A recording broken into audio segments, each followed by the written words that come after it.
So, like I said, it is anybody's dream to occupy this chair whenever a person joins, and I think I'm living a dream now. We know that this is the time. This Air Force Day is when we reaffirm ourselves towards the commitment that we have made to the nation to protect our skies, and all people in blue are taking this oath once again on this day, on this 92nd anniversary of Indian Air Force. The global events that are taking place around us are telling us that nations are getting into conflicts, into contestations and competition more and more.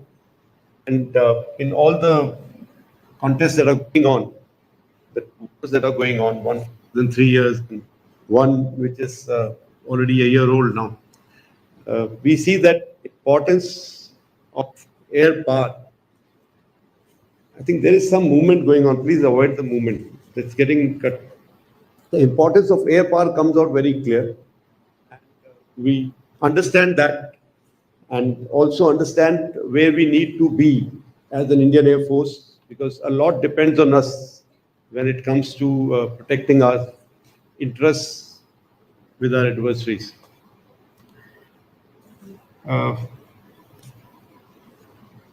We have been doing things in terms of maintaining our aircraft. We have issues of supply chain breaking down because of these wars. We have components which come from these regions, so maintaining those equipment, maintaining that is a challenge which is being handled very well. We've been able to continue to fly the way we want to, even in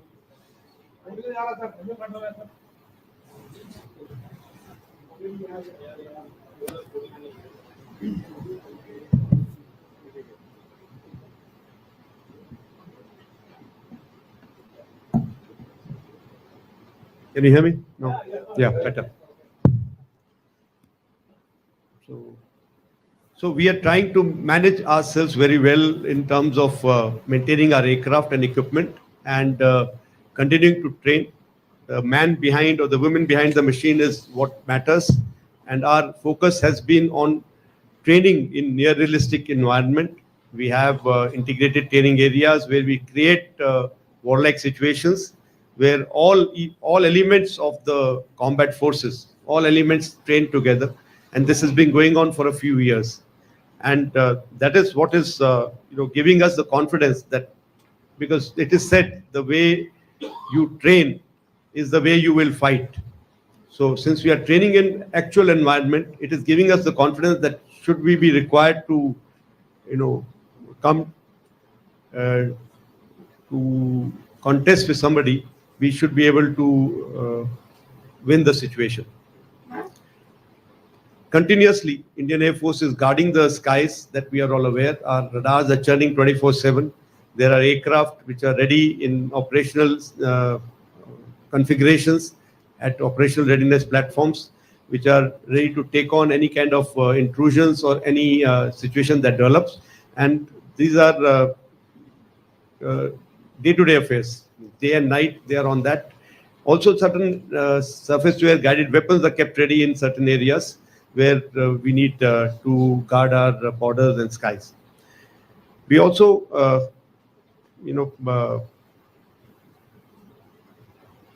like RM had said in the last Tarang Shakti speech, he had said that the more we sweat in peace, the less we bleed in war. So that focus has been on. So the training has been given due importance. Training has been given more push. And like I said, it is practical training that we are embarking on. Also, as far as op exposure is concerned, a lot of number of exercises we have been conducting, taking part in foreign exercises also. You've seen certain names being flashed on the screen. At an average, we've been taking part in 4 to 6 foreign exercises where our forces go, take part and come back. There are a lot of exchange of ideas that take place. There are a lot of, you teach some things to them and you learn something from them. The 3 major exercises that we conducted this year have been first starting with Vayu Shakti, which happened in the month of February, where we did our weapon employment. We showed and reassured the nation of our capabilities in terms of destroying the targets using our assets. And that was followed by a Air Force level exercise, Gagan Shakti, which was where we exercised the entire Air Force. All elements of Air Force, all commands were exercised together, and that exercise required thorough planning. It required putting into motion our entire op infrastructure, and also the augmentation of manpower. We did, of course, we did not stop training because we did not want to disrupt the training pattern. Other all non-combat units, the manpower was augmented to combat units, and that exercise was a huge success. In the we flew almost 7,000 sorties during the exercise, 6,700 or so sorties during those exercises, where during those two phases of the exercise, where we supported Western Front as well as Northern Front. That exercise also involved a lot of coordination with the other services, where all joint structures were put in place. Joint planning was done with the Army and the Navy. Their assets also took part in this Gagan Shakti, and it was a resounding success. That was followed by Tarang Shakti, which is just concluded in September. So we had Tarang Shakti, the first multinational air exercise being conducted in India after a gap of 61 years. Last exercise was a very small level air defense exercise which was done in 60s. So this exercise was done in two phases. First phase was in Sulur, where we had 4 nations taking part, 4 friendly foreign countries. And then the second phase was in Jodhpur, where we had 8 countries with assets, and another 19 countries had sent their observers. So on the whole, 30 nations took part in this exercise, and this was, seeing that it was the very first that we were doing after such a break. It came a lot of praise that I heard from people who were, who inducted their forces, the way they were looked after, the way they were briefed, and the way the overall exercise was conducted. So my compliments to the entire team of people who took part in these exercises. And this gives us more confidence that even in international stage, we made a mark for ourselves. Now, apart from this, Indian Air Force takes part in, whenever we are required to give in terms of aid to the civil authorities, in terms of HADR or any other contingency. We have been taking part in India as well as abroad whenever situation arises. There have been cases of floods, there have been cases of firefighting. We have evacuated people in case of earthquake from Nepal, in case of that bus tragedy that we had. We have also transported the mortal remains of people who died in Kuwait in the fire. So we have been doing our bit in trying to help out the civil authorities, and this is one part where we have never been found wanting. So as we progress, our endeavor is to now focus on not only just maintaining our systems that are there, but also to live up to our motto, which you read there, which is Saksham, Sashakt or Atmanirbhar. So our motto remains to keep progressing, becoming more and more potent, and also more and more self-reliant. In that, we are giving preference to all the indigenous equipment. We are inducting LCAs, the Tejas aircraft. The orders of 83 are already pending, which should be starting anytime. It's already overdue. 97 more are in the pipeline, so that will make more than 200 LCAs that we will have, Tejas Mark 1 and 1A. Also, we have plans of Tejas Mark 2, which is in the R&D stage, and AMCA, the project has been cleared. So 6 to 7 SCON, each of these is what Air Force plans to induct. As far as other weapon systems are concerned, indigenous Astra, we are already buying Astra Mark 1. And whenever Astra Mark 2 and 3 are ready, we are looking forward to that. And this is air-to-air missile. Large number of air-to ground weapons, long-range ones, are in the pipeline, which are in the R&D or a production stage, which we have already either committed ourselves to or ordered already. SAGW, that is surface to air guided weapons. We have the long range Kusha being developed. We have the MR SAM, which is already operationalized. We have 10 FUs of that. Akash, we have already bought in large number, and Akash next generation, that is with a better missile system, is already under R&D, and we are supporting that. So on the whole, Indian Air Force is has got a vision of reaching 2047 with an aim that by 2047 we should have the entire inventory being either produced in India or developed and produced in India. Of course, developed and produced in India becomes even better. However, in case there is a requirement to go for some systems ab initio from outside, at least they should be produced in India so that we have our own system in place for their maintenance, for their upkeep. So this is how we are progressing forward. As far as manpower is concerned, the general training I already talked about. The welfare is being looked after the way it is supposed to be.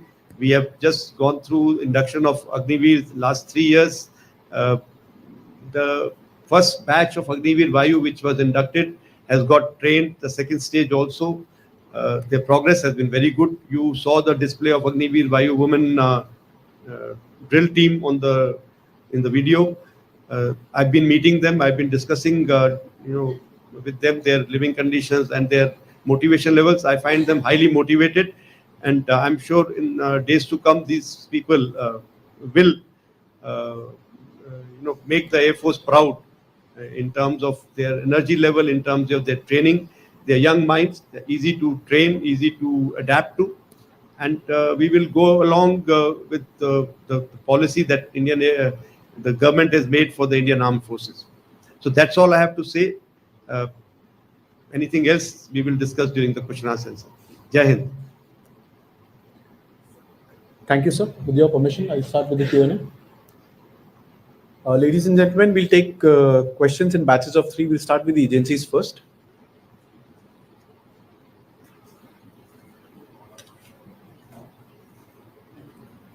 Mr. Akash Dongre, DD. Hi, sir. I'm Akshay Dongre from DD News. First of all, congratulations for assuming the charge. Sir, my question is, under your leadership, what is going to be your vision and priority for the Indian Air Force? Certainly, you have mentioned that the Air Force around the world, we are seeing challenging and interesting times for the Air Force. So, what is going to be your priority and vision?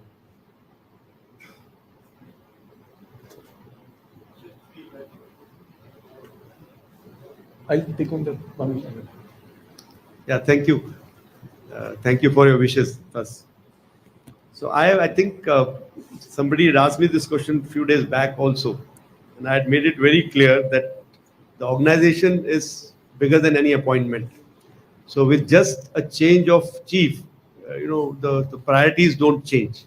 The priorities will still remain the same.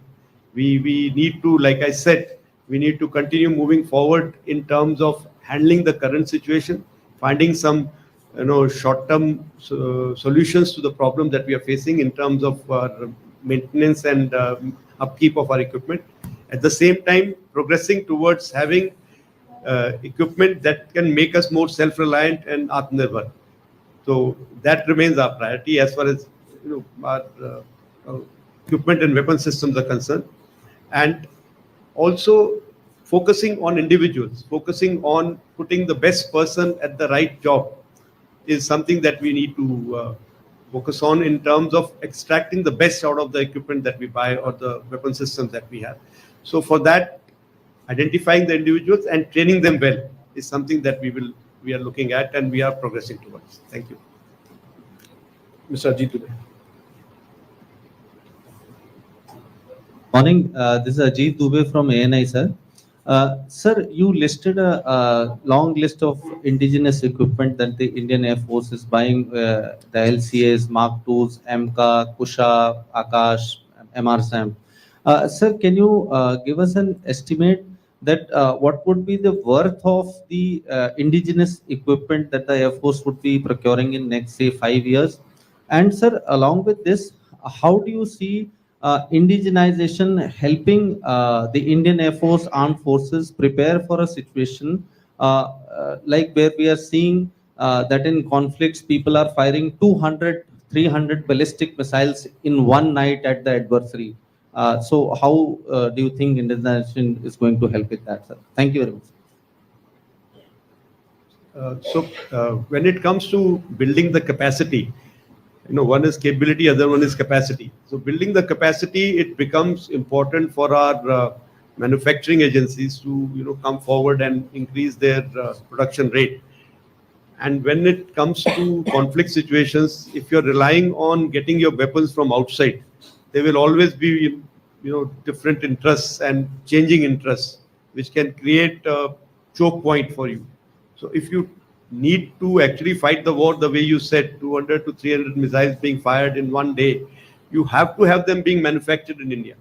You cannot afford to have them being bought and rely on that supply chain. So from that point of view, it is imperative that we have these things being produced in India, and under some kind of confidence we should have that when we have to, because we can't be stocking up everything forever. These things will have life. You keep stocking up, then we'll have wastage. So you need to stock up for us immediate reaction and have a system in place where by the time you consume that stock, the industry is now producing at a rate which can continue giving you that weapon. As far as the next 5 years, what kind of expenditure we are looking at, I think Deputy Chief can answer that better.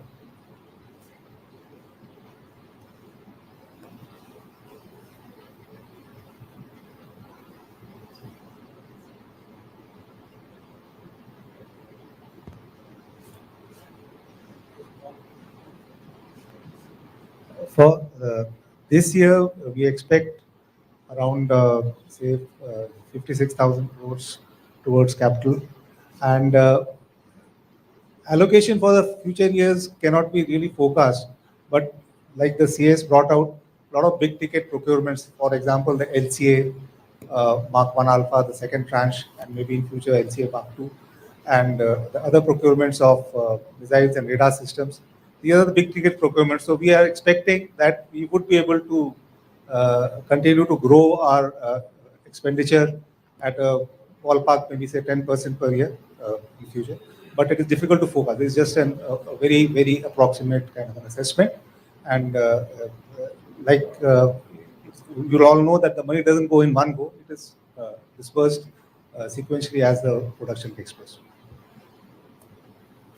I saw Mr. Ganesh Bhatt was there. From the agencies first.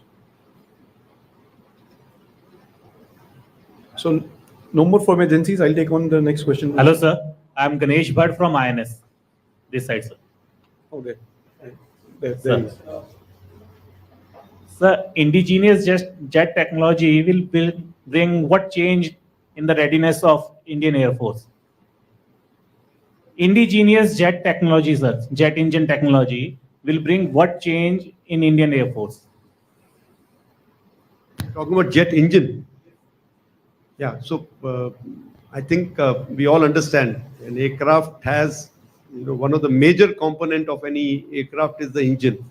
And that is something which can really affect your serviceability, availability during war. So engine is being produced by very few countries in the world.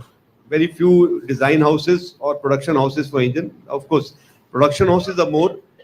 Design houses are very limited as far as engine technology is concerned. And even those design houses don't give away the core competence or the key design features or key design elements of that engine to the production agency. So this is something which really can choke anybody's availability of weapon system or aircraft systems. So once we have engines being produced or engine being designed and produced in India, it will really change the way we look at things. Today for everything we have to look outside. Even if I have to get engines produced by HAL, HAL has to look outside for certain components, and that is something which can really, hurt you at the time when you need the engines. So this is imperative that we develop this at a fast pace, come to a confidence that okay, we have made one engine, designed and developed and made one engine, and now we can do more and more as per our requirement. So last from PTI, Mr. Manas Bhuiya. After the agencies, we'll Afternoon, sir. This is Manas Pratim Guyan from PTI, President of India. So, what is your assessment about the overall situation in Eastern Ladakh, particularly China's aggressive infrastructure development that has been taking place for last 4 years? So, how do you see the overall scenario vis-a-vis our preparation? And my second quick question is about there have been concerns about depleting fleet of the fighter squadrons. So, what is the status of the MRFA project? So, it seems it's stuck. So, would like to have your response on that. So as far as Eastern Ladakh is concerned, the situation remains practically same as it has been for last 1 year plus, except that we see the development of infrastructure on the other side has been fairly rapid. We are trying to match up with that. We are also upgrading our airfields. There are new airfields which are coming up in area like Neoma and all that. So that is being progressed and at a fast pace. We are also beefing up the capacities of the airfields which are already existing. Also, there are plans to utilize the civil infrastructure. There are these ALGs which are available in the central sector, which are being, we are in touch with the state governments to either take over those or at least having assurance that they will be available for our operations. So this is how we are handling the situation as far as infrastructure is concerned. And the second question was about depleting fighter strength, you said. MRFA, okay.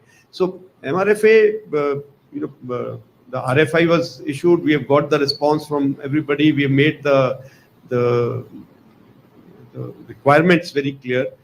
Now we are waiting for the response from the decision to be taken as to what route we will follow. At the moment, we are going to follow the DAP 2020 route, where the RFP will be issued, and hopefully we'll get the response fast, and we'll go ahead with this aircraft.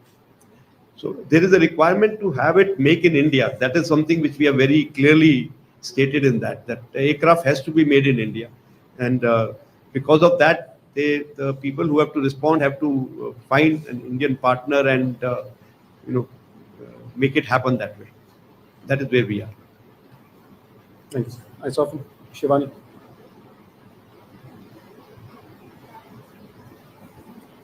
Hello.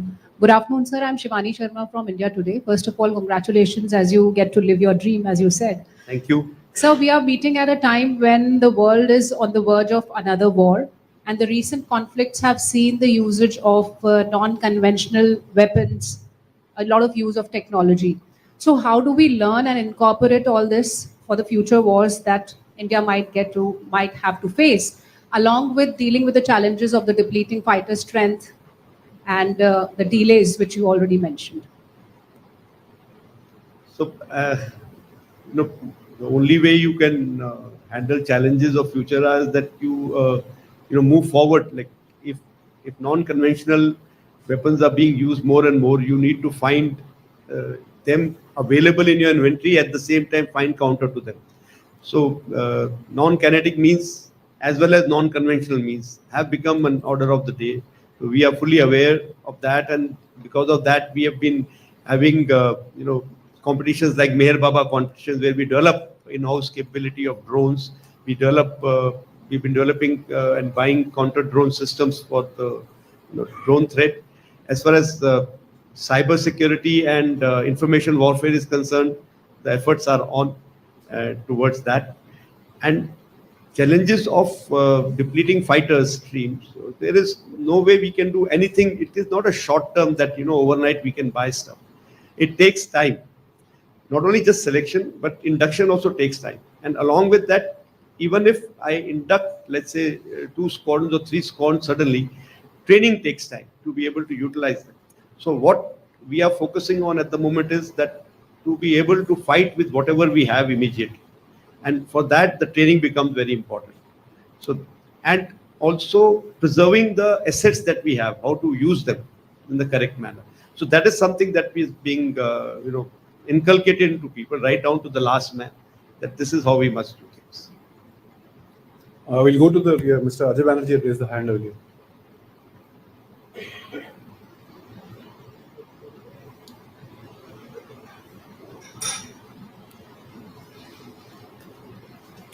Sir, good afternoon. Sir, 12 o'clock to you. Sir, you have mentioned a long list of indigenous fighters to be made, the LCA Mark 1A, LCA Mark 2, the AMCA. A rough calculation says there would be around 400 fighters or 400 plus.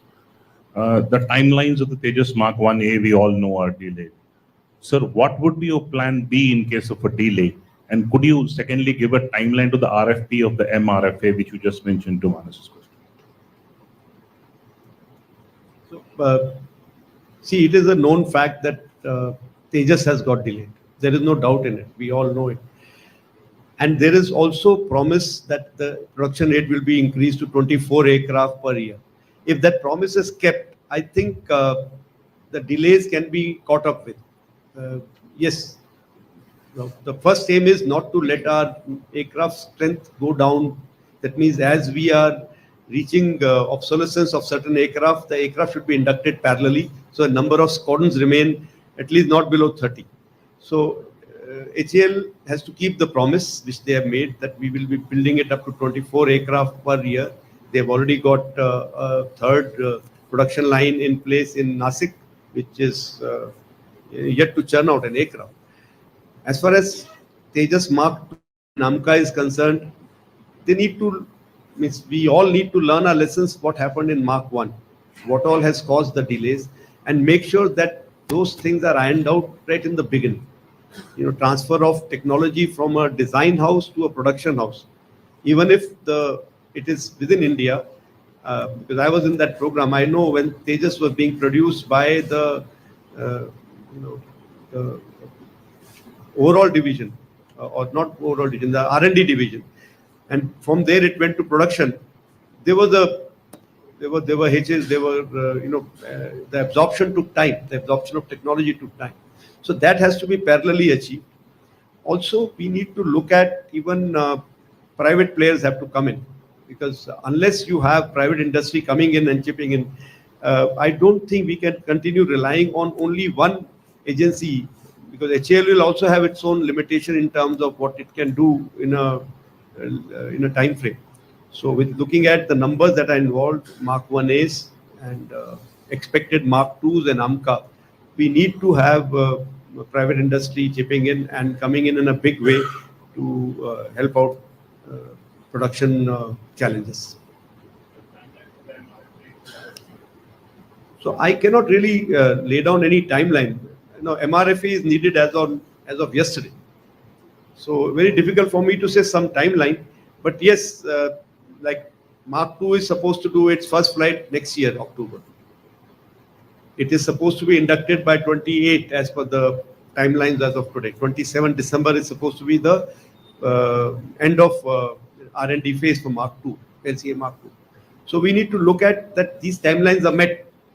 And if these timelines are met and MRFA is signed parallelly, I think we are okay. We are not too badly off.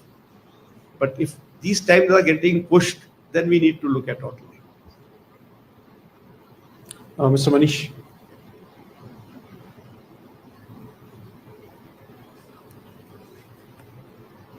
Hi sir, मैं मनीष हूँ India TV से। Sir, Russia Ukraine का war हुआ तो आत्मनिर्भरता की तरफ हम लोग काफ़ी आगे बढ़े और लगातार काम कर रहे हैं। इस समय के सिनेरियो में इजराइल, उसके बाद ईरान 200 मिसाइल्स के लगभग इजराइल पे आ रही है, लेबनान, ये पूरी कंडीशन जो है उसमें आयरन डोम का बहुत इंपॉर्टेंस देखने को मिला। हमारी क्या तैयारी है अगर LRSAM, MRSAM और SRSAM को हटा के, क्योंकि इजराइल से बहुत बड़ा देश है हमारा, वाइटल इंस्टॉलेशंस बहुत हैं, थ्रेट असेसमेंट बहुत हैं, तो ऐसे में क्या आयरन डोम की हमें आवश्यकता है, और अगर है तो इसकी हमारी तैयारी क्या है? So, the systems that हमारे पास जो है अभी, जो आप बता रहे हैं LRCM, इसके अलावा सिस्टम हम जो खरीद रहे हैं उसमें काफ़ी सारे ऐसे सिस्टम हैं जो यही काम कर सकते हैं जो आयरन डोम कर रहा है. सो एक कॉम्बिनेशन जो है इसका मिला के हमारे पास जो एयर डिफेंस वेपन सिस्टम होंगे वो फेयरली कॉम्पिटेंट होंगे. लेकिन हाँ, ये बात सही है कि नंबर्स हमको बहुत ज़्यादा चाहिए होंगे इन टर्म्स, अगर हमें सब कुछ प्रोटेक्ट करना है. सो अभी एट द मोमेंट हमारे पास जो नंबर्स हैं उससे पूरा देश जैसे कहें कि कहीं पे कोई भी मिसाइल नहीं गिर पाएगी, ऐसा नहीं हो पाएगा. हमको अपने प्रायोरिटीज देखनी पड़ेंगी कि कहाँ पे हमारे वाइटल एरियाज हैं, वाइटल पॉइंट्स हैं जिसको हमने पहले प्रोटेक्ट करना है, उन पे वो लोग हमें ज़्यादा कॉन्सेंट्रेट करना पड़ेगा. और as far as technology is concern, ये जो हमारे पास सिस्टम आ चुके हैं और जो अभी पाइपलाइन में हैं, जिनकी कॉन्ट्रैक्ट साइन हो रखे हैं, उनसे हमारे पास टेक्नोलॉजी वाइज वो टेक्नोलॉजी है कि हम इन चीज़ों को इंटरसेप्ट कर सकते हैं.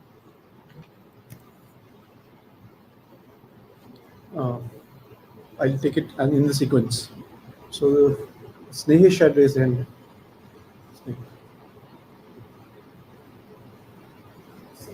Snehish Philip here from ThePrint. So you had mentioned about the MRFA. This RFI came out much earlier, way back then, and the replies up. So when you say that a decision has to be taken on under which process it would be procured from, what decision is that, sir? And would it involve fresh trials and that we saw with the MMRCA thing? And do you have a preference for a particular? Are you looking at a G2G one for a deal? Since we already operate the Rafales, the Navy is also ordering the Rafales. Are you looking at a more direct deal rather than going through this torturous, long-circuited route, sir? So there are no preferences that we have. We have got a certain requirement. Certain PORs have been